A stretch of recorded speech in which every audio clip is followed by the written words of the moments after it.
¿Viste el video de Borra? Yo lo pedí completo. Sí, lo pedí completo. Déjame ahorita. Oye, ¿viste? Con respecto al caso de la gata, tiene una operación en casa y hubo el panel de analizar. Han demostrado que las transferencias arriba fueron como una presión de la hora y lo han acusado. Eso tengo que sacarlo de aquí. Sí, ya se lo notan publicado. Ok. Qué bien. Saludos reciprocados, por supuesto.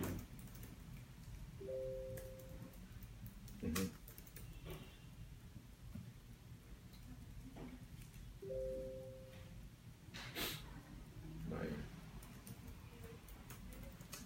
Bueno, entonces él le publicó una nota ahora de información. Ya. Y ya está publicada. Yo le puse en redes sociales ahora, pero creo que la habíamos publicado. Sí. Un año después de la publicación. Por supuesto, digamos. La primera investigación de la red, digamos, fuerte ahí, creo que fue ese caso. No, ya la enseñamos completamente. Con la primera investigación.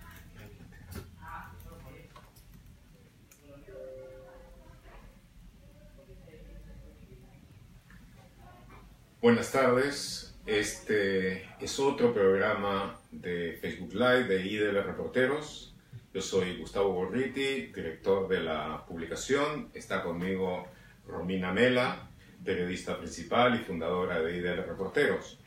Y el objetivo de esta reunión es, apenas 24 horas después de haber terminado la diligencia en Sao Paulo, en la que Jorge Barata fue interrogado por el fiscal anticorrupción y contra el lavado de dinero, José Domingo Pérez, la cantidad de preguntas, el tipo de cobertura que se ha hecho, deja algunas cosas que necesitan clarificación, que necesitan explicación.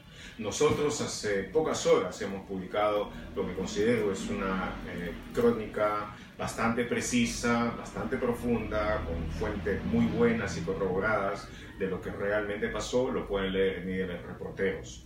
Pero vamos a hablar sobre algunas de las cosas que no tuvimos espacio como para poder sacar y que nos pueden ayudar a comprender. Primero, ¿qué cosa fue diferente de la diligencia en la diligencia que hubo ayer respecto de otras? No estoy hablando sobre el contenido, que sobre eso vamos a venir después, sino sobre la forma. Primero, la duración. 5 horas y un poco más, con apenas 2 pequeños intervalos para estirar el cuerpo. Pero eso no fue lo único. ¿Verdad, Romina? Sí, verdad. A diferencia del interrogatorio anterior, en el que fue acerca del financiamiento de la campaña de Humala, lo que muchos pudimos ver es que desde el inicio del interrogatorio hubo mucha filtración en las redes sociales de lo que se estaba hablando en ese momento y de lo que Barat estaba confesando en ese momento. Primera vez que eso ocurre. Sí, de todos los interrogatorios que han habido, era la primera vez, y luego hemos podido conocer que eso se debió a que Keiko Fujimori apersonó a varios abogados peruanos y brasileños, pero además fue con un equipo de comunicaciones, un equipo de prensa. Sí. Y lo que hemos podido saber es que hubo una comunicación entre los abogados que estuvieron en el interrogatorio y las personas que estuvieron en prensa en el primer piso de la Procuraduría de Brasil.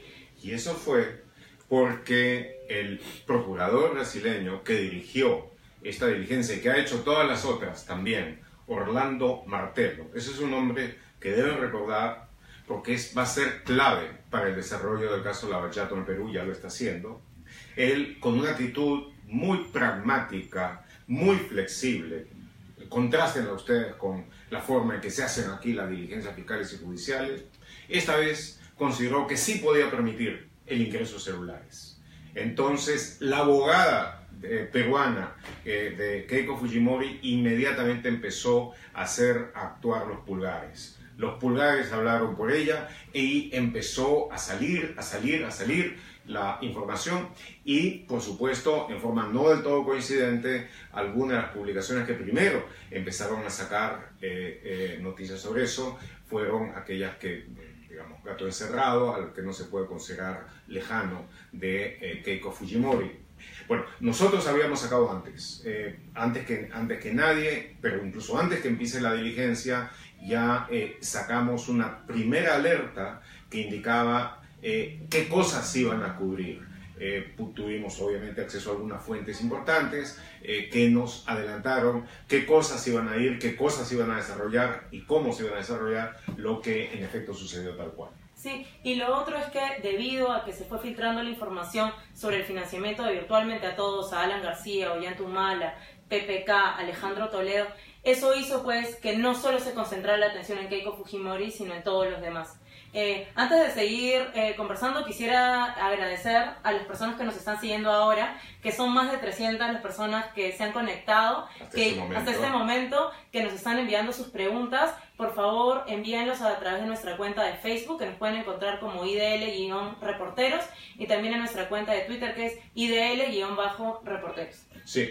Vamos a tratar de dedicar el mayor tiempo posible a responder las preguntas que ustedes puedan tener. Eso es quizá una forma más precisa de llegar a resolver las inquietudes que estén teniendo en lugar de hacerlo nosotros por nuestra propia iniciativa. Pero una cosa interesante es ver cuáles han sido las primeras reacciones de los medios sobre lo que tuvo lugar ayer en Sao Paulo. Es tan atípico respecto a lo que ha pasado anteriormente. Ha habido tal avance sobre lo que se sabía antes que los titulares son típicamente hiperbólicos. Si ustedes hacemos una revisión rápida, bueno, este es uno de los más calmos. Y luego empiezan aquellos que son metáforas de grandes eventos telúricos y geográficos. Terremoto político en La Razón, por ejemplo. Huayco político en Expreso. Terremoto Barata en Perú 21. La mayor parte de los diarios se puso muy telúrico, hay que decirlo. ¿Qué más? Bueno, en realidad, básicamente... Todos cobraron y todos recibieron. Esa es otra de las cosas que más o menos se da en común entre los periódicos, de que sí, pues todos están ahí, todos recibieron, lo dice también Correo. Se da esa suerte de coincidencia que no es del todo atípica en titulares, puesto de que a veces lo que... Claro, es una cierta imaginación. Y creo que algunos de los aspectos más importantes, y están en el sentido de varias de las preguntas que nos están mandando hasta ahora, es si esto es considerado un delito o no, si los aportes de campaña que ha declarado Barata corresponde a un delito o no, y qué tan implicados podrían estar los ex candidatos a la presidencia, teniendo en cuenta que existieron intermediarios y que el dinero fue entregado en cash. En principio, esta es una pregunta que estoy seguro que abogados como Rosa María Palacios la pueden absolver con mayor profundidad, pero en principio recibir donativos no declarados en el Perú, extrañamente, es una falta administrativa, no es un delito. Pero si es que ese dinero proviene de fuentes ilícitas o ilegales, como ha sido el caso en todos los donativos confesados por Barata, excepto uno, el que se dio a través de la Confiep, en ese caso sí se puede llevar adelante una investigación penal por delito de lavado de activos, lavado de dinero, como se decía antes, en fin, por la procedencia ilícita presuntamente criminal, delictiva, de esos fondos. Esa es una de las razones por las que los esposos Ollanta, Humala, Nadine Heredia están ahora en la prisión por presumirse que ha habido delito de lavado de activos y considerarse eso por el juez Concepción Carguancho como una causal de prisión condicional. Algo de lo que yo personalmente discrepo, pero no es el objetivo de esta discusión. Pero antes de pasar un momentito las preguntas, hay una cosa sobre la que me gustaría hablar un momento. ¿Podemos considerar realmente esto un terremoto político? ¿Es así realmente que se desató lo telúrico en la investigación periodística, fiscal. En este caso, yo diría todavía no. ¿Temblor? Sí. ¿Terremoto? No. Lo que pasa es que ha sido un avance considerable sobre lo que se sabía y se reconocía antes. Hagamos un poco de memoria. Apenas unos meses atrás, el año pasado, cuando hubo la primera declaración de Marcelo Odebrecht, ¿recuerdas? Sí. Yo saqué una primera versión sobre lo que había dicho Marcelo Odebrecht. Sobre el financiamiento de las campañas en general. Sobre el financiamiento de las campañas en general y también la posibilidad de que le hubieran dado a Keiko Fujimori y de que le hubieran dado a todos. En ese momento, la Fiscalía de la Nación, por la influencia de personas que por fortuna han salido por ahora del marco investigativo, hizo un comunicado negando, desmintiendo lo que yo había escrito. Y se desató inmediatamente un vendaval, un huaico, eso sí que se puso, si no telúrico, por lo menos meteorológico, de desmentidos, insultos, trolería, en fin. Incluso salió en ese momento un hashtag, me parece, miento como Gorriti, sí, uno claro. de los principales promotores fue un notorio mentiroso como José Klimper. Pero pronto eso fue desmentido y sacamos aquello. La anotación de Marcelo Odebrecht, donde indicaba aumentar Keiko 500 y de la que posteriormente declaró en noviembre pasado a los fiscales peruanos, sí. Y en los que él explicó el contexto de la anotación y la conversación que había tenido con Barata a propósito del financiamiento de la campaña en Mala. Primero fue decir, de ninguna manera mienten los que dicen que hemos recibido algo. Luego, cuando en otro momento Graciela Villasí del Comercio sacó un primer trascendido que era completamente correcto de lo que había hablado Marcelo Odebrecht, salió la propia Keiko Fujimori. A querer denunciarla, intento de denuncia por difamación al comercio. Y al comercio también, rodeada por todos sus congresistas, entre los cuales la presidenta de la llamada Comisión Investigadora Lavallato. Pues bien, y lo mismo varios otros. Ahora, cuando se ha dado el paso adicional, se ha negociado la confesión de Barata bajo las leyes brasileñas, bajo la obligación de decir la verdad y de no omitir ningún factor importante, so pena de perder en Brasil los considerables beneficios que tienen por la relación premiada. Ahora sí se ha dado un paso adelante, pero es confirmatorio de lo que ya se había dicho. Ya lo había dicho Marcelo Odebrecht. Dijo estar completamente seguro de que se había aportado a todos, virtualmente a todos, incluyendo a Keiko Fujimori. Y más de una vez a Keiko Fujimori. Exacto. Y también de que estaba seguro de que se había aportado a la paz. En ese momento todos dijeron que no, negaron, pero ahora se pasó a la corroboración de Barata. Marcelo Odebrecht preguntó una y otra vez, como si fuera un mantra, pregúntenle a Barata. Pues bueno, le preguntaron a Barata, le preguntaron por 5 horas, 70 y tantas preguntas, y él respondió a todas y cada una de ellas. ¿Cuál ha sido el resultado? Todos niegan, todos han negado. Han negado los candidatos a la presidencia y también han negado algunos de los intermediarios.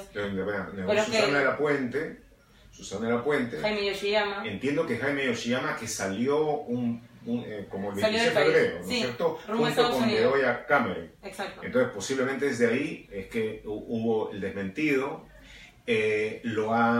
Alan García negó que él, no ha dicho que Alba Castro, no. Él negó que él hubiera recibido algo, lo que es un poco su estilo en ese tipo de cosas. Keiko Fujimori volvió a hacer una conferencia de prensa con todos sus congresistas e incluso con José Klimper al lado, a decir que ella no conocía a Barata, que nunca recibió dinero directamente de Barata, cosa que Barata no ha dicho. Exacto, y trató de indicar las afirmaciones de Barata en el sentido que Keiko era una persona fría y que tenía una relación más bien cercana con Yoshiyama, sí. Porque Odebrecht, hay que recordar que durante el gobierno de Alberto Fujimori tuvo muchísimos contratos con el Estado, pero creo que hay dos puntos importantes y no sé si tú crees que son fundamentales. Lo primero y que tiene que ver con Keiko es que por voluntad de la propia compañía, a la persona que más se le aportó en la campaña del 2011 fue a Keiko Fujimori con $1.200.000, porque el aporte a Ollanta Humala fue por el propio pedido del Partido de los Trabajadores, del PT, en Brasil. Y de una cuenta que tenía Odebrecht con el PT, con el Partido de los Trabajadores. Es decir, técnicamente, o no sé si técnicamente, en los hechos, era plata sobre la que decidía el PT. Exacto. Y fue el ministro Antonio Palocchi, uno de los principales personajes del régimen de Lula da Silva, el que tomó la decisión de dar el dinero y básicamente se lo comunicó a Marcelo Odebrecht, quien a su turno transmitió la comunicación como orden a Barata, el cual se reveló. Y un poco como resultado de eso, es que se le dan $500.000 adicionales a Keiko Fujimori y eso coincide perfectamente con la anotación de Marcelo Odebrecht. Ahora hay que tener en cuenta algo porque muchas personas en redes sociales han estado argumentando de que ¿por qué los montos eran tan bajos a los candidatos? ¿No? Entonces Jorge Barata da una explicación a los fiscales ayer cuando dice que en el mercado peruano los estándares eran de ese tipo y que más bien los $3 millones que se le estaba dando a Ollanta Humala cumplían con los estándares de las campañas brasileñas y no peruanas. Ahora, lo que es fundamental, y creo que por eso García ha salido inmediatamente a responder sobre esto, es que Jorge Barata dijo que el único candidato al que financiaron y dieron aportes en campaña del 2006 fue Alan García, que dicho sea de paso, luego fue electo presidente y tuvo a Odebrecht como una de las principales contratistas del Estado. Como la principal y una relación personal muy estrecha con Jorge Barata. Y ahora quizá empezamos con la primera pregunta, que Diego B. pregunta: ¿por qué el fiscal Pérez no preguntó nada sobre las coimas por obras? Esta es una pregunta importante. Y la razón es una y simple. Porque no tenía la autoridad fiscal para hacer ese tipo de preguntas. Si lo lógico hubiera sido llevar inmediatamente las preguntas que se hizo sobre financiación de campaña a las preguntas sobre corrupción, para poder establecer en la misma diligencia, en la misma sucesión de preguntas y respuestas, si existía una cadena causal de causa-efecto específica en el caso de las obras. Pero, como sucede en este país, la investigación en el caso de Lavallato está segmentada en partes. Una es la que concierne a las fiscalías anticorrupción y otra a las fiscalías de lavado de activos. Cada una de ellas tiene dos coordinadores diferentes. El coordinador de lavado de activos es Rafael Vela Barba y el coordinador anticorrupción es César Sanabria. Pero el fiscal que maneja la investigación de lavado de activos es Hamilton Castro. Y Hamilton Castro, el fiscal anticorrupción, lo repito y lo corrijo, es Hamilton Castro. Y Hamilton Castro tiene un estilo en que primero está peleadísimo con los fiscales de lavado de activos, especialmente con el coordinador, que es un fiscal jerárquicamente superior a él, Rafael Vela. Además, casi no da cuenta a su superior, que es César Sanabria. Y en términos generales, maneja su investigación, que es una investigación necesariamente conectada con otro tipo de hechos, sin coordinación con las fiscalías y manteniendo un grado de secreto que en nada ayuda a la investigación. Pero Jorge Barata está buscando de llegar a una colaboración eficaz hace mucho tiempo con Hamilton Castro. Entonces, si él hablaba ayer sobre cuestiones de coimas referentes a obras, que es una cuestión absolutamente central en la investigación sobre el caso de Lavallato, afectaba su proceso de colaboración eficaz. Por eso, cada vez de que la pregunta derivaba hacia una cosa que podía llegar a eso, el abogado de Barata, Carlos Kaufmann, inmediatamente se interponía y el fiscal Orlando Martelo, que estaba a cargo de la audiencia, tenía que darle la razón, puesto que ese asunto estaba reservado para eso. De tal manera que el fiscal José Domingo Pérez Gómez estuvo pese a que hubiera hecho, yo creo, un excelente trabajo preguntando sobre las coimas relacionadas con obras, y que eso sí hubiera hecho justicia a los titulares de terremoto político, porque en ese caso sí se hubiera podido profundizar mucho más.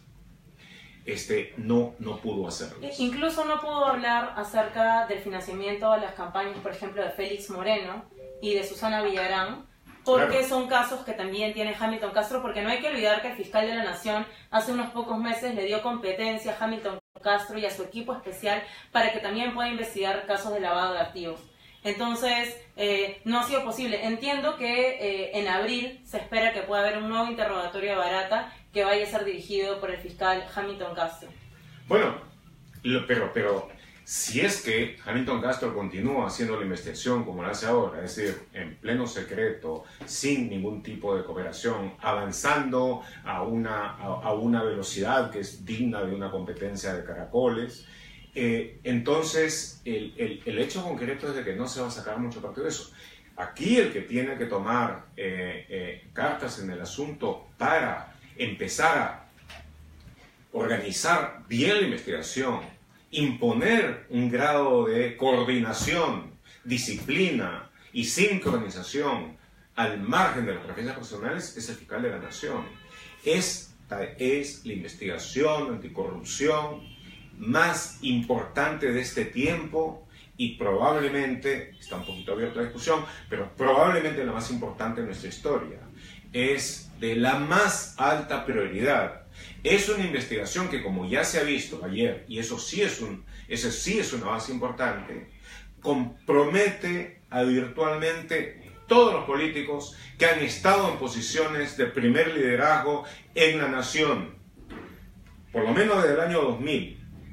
Después veremos de que va más atrás también, pero por lo menos del año 2000, compromete a todos. De tal manera que, como sucedió en Brasil, donde la corrupción estaba completamente extendida en el nivel ejecutivo y en el nivel legislativo, correspondió al lado judicial, fiscal y a una policía federal muy mejorada hacerse cargo de esta investigación que básicamente ha tenido un efecto revolucionario, aunque no del todo concluyente todavía en Brasil. Pero entonces es el fiscal de la Nación el que va a tener que reorganizar esto de tal manera de que la investigación no aborte, a pesar del avance que ha tenido por la falta de cooperación y de coordinación entre sus diversos sectores. Ahora, tenemos dos preguntas que van en el mismo sentido. Una es de Anita Aquino y la otra es de Ernesto Linares Mascaro, que pregunta: ¿qué tiene que pasar para que se hagan preguntas o se interrogue sobre Castañeda y la relación con Odebrecht? ¿Y en qué quedó el asunto de OAS? Bueno, estos dos casos están en la Fiscalía de Hamilton Castro. Castañeda está siendo investigado por el asunto vinculado con OAS y el proyecto Vía Parque Rímac. Y después Hamilton Castro también tiene la investigación sobre los doleiros, los traficantes de divisa que trajeron dinero en cash para hacer pagos de soborno. Ahora hay una pregunta de José Ramos para ti, Gustavo, que dice: ¿crees que tras las declaraciones de Barata hay alguna repercusión real en la situación legal de los políticos involucrados, tal y como ocurrió en el caso de Ollanta y Nadine? Bueno, hay un viejo precepto jurídico, filosófico también, que dice: a igual razón, igual derecho, y que puede extrapolarse básicamente a cualquier relación de esa naturaleza. La mayor parte de los políticos que han sido mencionados ayer ha sido comprendido exactamente en la misma situación que afecta ahora a la investigación por lavado de activos a Ollanta Humala y Nadine Heredia, al haber recibido donativos irregulares que han provenido en casi todos los casos, según la confesión de Jorge Barata, de lo que ellos llaman eufemísticamente fondos no contabilizados, es decir, dinero negro, dinero oscuro, el dinero que manejaba sobre todo para las coimas, no 100% para las coimas, pero sobre todo para ellas, la Oficina de Operaciones Estructuradas, que había creado toda una red de movimiento clandestino de dinero, tanto para recibirlo como para redistribuirlo clandestinamente, como digo, fundamentalmente en sobornos, en diversas personas. de esa operación es que ha venido ese dinero para ser entregado generalmente al contado con estas personas, de tal manera de que potencialmente la situación legal de estas personas, de las personas que han sido mencionadas en la Comisión de Barata, puede hacerse difícil. Y hay un factor adicional.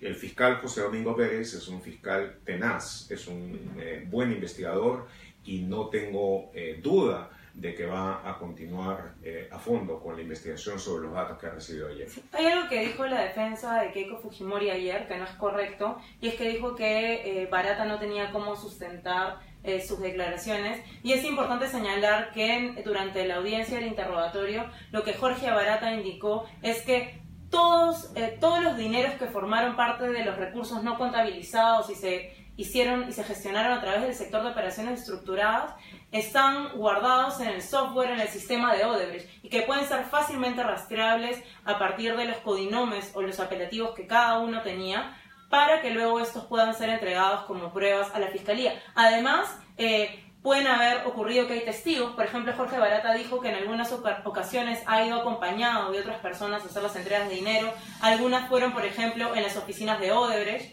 Entonces es posible que hayan otros testigos. Y un personaje clave aquí es Raimundo Trinidad, que fue un alto ejecutivo, sí. Raimundo Trinidad Serra, que fue un alto ejecutivo de Odebrecht, y que también deberá ser interrogado por los fiscales. Ahora también hay que rastrear el tema de los intermediarios. ¿Quiénes han sido las personas que coordinaron y que recibieron las entregas de dinero de parte de Jorge Barata? En el caso de Keiko, por ejemplo, Jaime Yoshiyama ha sido fundamental porque él fue un personaje clave en la campaña. Era secretario general del partido y además era candidato a la vicepresidencia de la República. Y Bedoya, además, también era miembro del equipo de campaña de Keiko Fujimori. Él es un futbolista viejo, fue ministro en uno de los últimos gabinetes Fujimori y es uno de los que pagó por el avión que trajo a Fujimori de Japón vía Tijuana a Chile, en lo que fue para él su harto infausto intento de regreso al Perú. Hay una pregunta de Oscar Miguel Mendoza Maya, y él pregunta: ¿viene algo más grave después de esto que complique a políticos como Alan, Keiko, PPK? Bueno, ya están complicados ahora por la cuestión de los donativos para su campaña, pero lo que viene después y que realmente es la parte central, sustantiva de la investigación, es tratar de determinar si ellos recibieron, se beneficiaron, lucraron de alguna manera con las obras que fueron concedidas, no solamente a Odebrecht, sino a todas las compañías que están incursas en el caso de Lavallato. Y después, como ha surgido esto como una suerte de investigación complementaria, con las compañías peruanas que actuaron en consorcio con estas otras, con el cartel de compañías brasileñas, y finalmente con las compañías que formaron el llamado Club de la Construcción. Si se puede determinar de que alguno de los miles de millones de dólares que fueron invertidos en obras públicas, alguno de los miles de millones que se pagaron como sobrecostos exagerados para esas obras, fueron consentidos, autorizados a cambio de pago de propinas, a cambio de cualquier otro tipo de beneficio ilegal o ilícito, esa es la parte central y esa es la que será también la parte definitiva y concluyente de las investigaciones. En el momento que eso salga a la luz con claridad y se hayan podido iniciar las causas correspondientes, podremos decir que para todo propósito práctico la investigación, Lavallato, la parte estratégica de la misma, ha terminado. Y lo que hay que tener en cuenta además, dos de las personas a las que financiaron, tanto Ollanta como Alan García, fueron presidentes de la República. Ahí hay que mencionar y ver lo que tú dices, si es que a cambio, como contraprestación de los aportes de campaña, hubo algún beneficio para la empresa. En el caso de Keiko Fujimori, cuando ella recibe estos aportes, según Barata, ella era congresista de la República. Y en el caso de PPK, lo que hay que entender es que también había una relación de larga data con la empresa. Marcelo Odebrecht, en el testimonio que dio en noviembre pasado, dijo que luego de que PPK fuera ministro durante el gobierno de Toledo, él fue consultor de la compañía. Claro. Dio conferencias para los ejecutivos de la empresa. Y que no fue gratis. Y además estuvo toda esta relación de la empresa de PPK, Westfield Capital, como asesora financiera de distintos proyectos que Odebrecht ha tenido y mantiene en el Perú. Y luego se da, en el 2011, años después, este financiamiento de $300.000, y Barata indica que la persona que coordinó y que recibió el dinero directamente fue Susana de la Puente, que es una persona muy cercana a PPK y en las últimas elecciones presidenciales también formó parte del grupo cercano de PPK. Sin duda. Hay una pregunta de Drake Hernández y nos dice cuándo podremos tener el audio completo de Jorge Barata. Bueno, hay dos audios. Uno que fue la audiencia del día anterior con el fiscal Juárez Atoche, que duró apenas un par de horas, y que se trató sobre Ollanta Humala y Nadine Heredia. Y esa tuvo también otra característica propia, que pese a ser en Brasil, pese a ser una actuación judicial brasileña, el fiscal Martelo permitió que se haga en español. El único que habló en portugués me parece que fue Martelo a veces, y también Carlos Kaufmann, el abogado de Barata, pero Barata habló en todo momento en español. Pero al día siguiente sí se pidió y pidieron los abogados brasileños de Keiko Fujimori de que la diligencia fuera en portugués, de tal manera que esa sí fue su mayor parte en portugués. ¿Cuándo va a llegar? Yo creo que bastante pronto, yo creo que antes de lo que ha sido el caso de con los audios de Marcelo Odebrecht. Y si tenemos nosotros alguna suerte en nuestras pesquisas, trataremos de que sea como se ha dado en todos los casos anteriores y que ustedes lo escuchen antes que sea oficial, ustedes lo escuchen acá primero en el Ahora, creo que lo que vale la pena que puedan ver y que nosotros ya lo hemos publicado justo un día antes del interrogatorio y que tiene que ver esto con Ollanta Humala, es que lo que dijo Jorge Barata en ese interrogatorio con el fiscal Juárez Atoche fue casi lo mismo de lo que él dijo en su declaración ante los fiscales brasileños en diciembre del 2016. Y nosotros en IDL Reporteros publicamos los videos de esa declaración o delación premiada en Brasil, donde pues Barata da detalles muy especiales y que los volvió a reiterar en la diligencia de esta semana. Que por ejemplo está el hecho de que se le dio $2 millones a Nadine Heredia, y que Barata asegura que él le entregó el dinero en efectivo, y que para Valdemir Garreta, el publicista brasileño que hizo la campaña, fueron entre $1.800.000 que fueron entregados en Brasil, todos estos por recursos no contabilizados a través del sector de operaciones estructurados, que estaba dirigido en esa época por Gilberto Silva, que de hecho es un delator importante y que valdría la pena que también sea interrogado por los fiscales peruanos.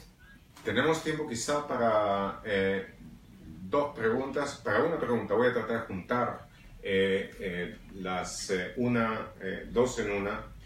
La primera parte es Víctor Bonifaz Muñoz, que consulta: ¿se puede cambiar a los fiscales como José Pérez? ¿De quién depende? Y la segunda de Jesús Ángel Jamao Vargas, que él a su turno inquiere.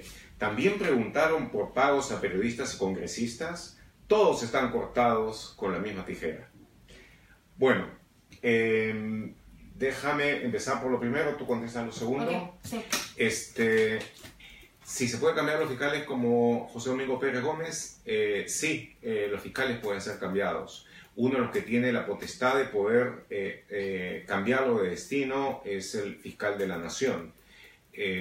Los puede cambiar, y de hecho eso sucedió cuando en un momento anterior con otro fiscal de la Nación José Domingo Pérez Gómez estaba investigando al exalcalde Jesús María Ocroscoma y también estaba investigando el caso de la contratación irregular del general Zil en el Ministerio de Defensa durante el gobierno de García. A través de la compañía Global CST, y en el que Hernán Garrido Leca fue un lobista fundamental. Como estaba avanzando muy rápido en esa investigación y nosotros hicimos la segunda, lo sacaron, el fiscal de la Nación lo sacó y puso a otro fiscal a cargo de esas dos investigaciones que luego archivó. Ese fiscal se llama Hamilton Castro. Entonces sí lo pueden sacar, pero el escándalo que habría en esta circunstancia creo que sería mucho mayor de lo que cualquier fiscal de la Nación esté en condición de aguantar. José Domingo Pérez Gómez en este momento se ha revelado ser un fiscal fundamental para poder llevar a cabo investigaciones con energía, en forma comprensiva, intensa y con una metodología investigativa cuyo objetivo central es llegar a revelaciones a través del hallazgo de pruebas en esa investigación. Y solo para terminar, porque nos quedan unos pocos minutos, sobre el asunto de los congresistas, pues Jorge Barata fue bastante general en ese sentido cuando le hicieron las preguntas, y él entendía que a partir de los aportes realizados a cada partido político, quizá algo de eso estuvo destinado para los pagos de los congresistas, pero no dio nombres específicos sobre financiamientos concretos. Lo que sí dijo es que quizá en aquellos congresistas que habían sido electos por las regiones, quizá de cada proyecto regional que Odebrecht mantuvo, pudieron haber tenido algo específico, pero de ese proyecto. Periodistas. En el caso de periodistas, Barata no dio detalles acerca de eso, pero todos sabemos que varios periodistas... No todos sabemos. Unos sabemos más que otros de que ha habido una cantidad importante de periodistas, algunos de los cuales escriben ahora sobre el caso como si no hubieran tenido ninguna relación, que han sido pagados y estudiaron en planilla de Odebrecht durante los tiempos de mayor corrupción y que nunca declararon ese conflicto de interés. Aparte de esos periodistas, hay otras instituciones que han representado al periodismo que también tuvieron relaciones indebidas con Odebrecht durante los tiempos de mayor corrupción. Y no solamente con ellos. Pero eso no se concreta en el gremio periodístico. La cantidad de abogados que han estado vinculados con ellos y que no lo dicen, o que lo decían en su momento, lo tenían en internet y después lo borraron, que tenían relación con compañías a las que consideraban entonces como clientes ilustres, clientes VIP, y ahora como los clientes olvidados, pues es muy importante y ustedes se sorprenderían sobre alguno de los nombres. Nosotros podríamos hacer una cantidad de investigación, de revelaciones que serían, por supuesto, interesantes y titilantes para muchos sobre todos esos nombres. La verdad, preferimos ir al centro de las cosas, a tratar de lograr ubicar nueva evidencia, nuevos hechos, nuevos datos que sean de importancia central. Solamente mencionamos a la gente en los casos cuando vemos un caso clarísimo de hipocresía, de conflicto de intereses y donde posiblemente el razonamiento esté orientado, uno, a servir de coartada y dos, a tratar de disimular aquellas cosas que se hicieron en el pasado. Pero de otra manera, la verdad, por más que sea interesante, quizás hasta sexy sacar esos nombres, hemos tomado la decisión de no hacerlo. Bueno, Gustavo, el tiempo se nos ha agotado, pero queremos agradecerles a todos nuestros lectores. Sabemos que han habido 700 personas conectadas. Les agradecemos muchísimo además por todas sus preguntas y nos comprometemos a seguir teniendo estos Facebook Live para poder absolver todos sus interrogantes, y los invitamos a revisar nuestra página web, que es www.reporteros.pe. No solamente están las publicaciones o las revelaciones del caso de Lavallato en el Perú, sino en toda América Latina, porque nosotros lideramos y coordinamos una red regional de periodismo investigativo que incluye a países como Venezuela, Ecuador, Brasil, Argentina, Uruguay, México y Venezuela, y Panamá también. Yo quisiera terminar esto no respondiendo a una pregunta, sino haciéndoles una pregunta a ustedes. Como ustedes saben, nosotros publicamos nuestras investigaciones en nuestra publicación digital Ideales Reporteros, reporteros.pe, que es centralmente digital. ¿Les parecería que alguna vez publiquemos una investigación original, datos nuevos, en Facebook Live, antes de haberlo hecho en nuestra web? ¿Les parecería a ustedes eso, hacer el experimento, a ver cómo funciona? Nos interesa recibir su respuesta sobre eso. Muchas gracias. Muchas gracias y hasta pronto. Hasta pronto. Buenas tardes.